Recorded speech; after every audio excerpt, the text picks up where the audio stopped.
وإذا رأيت الذين يخوضون في آياتنا فأعرض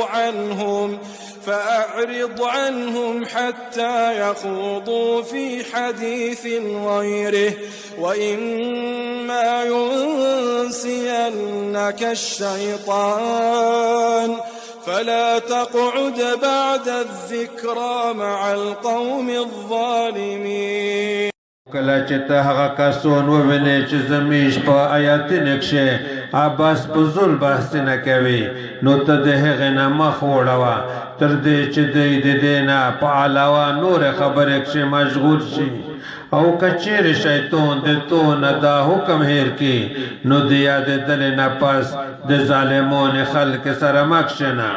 وما على الذين يتقون من حسابهم من شيء ولكن ذكرى لعلهم يتقون.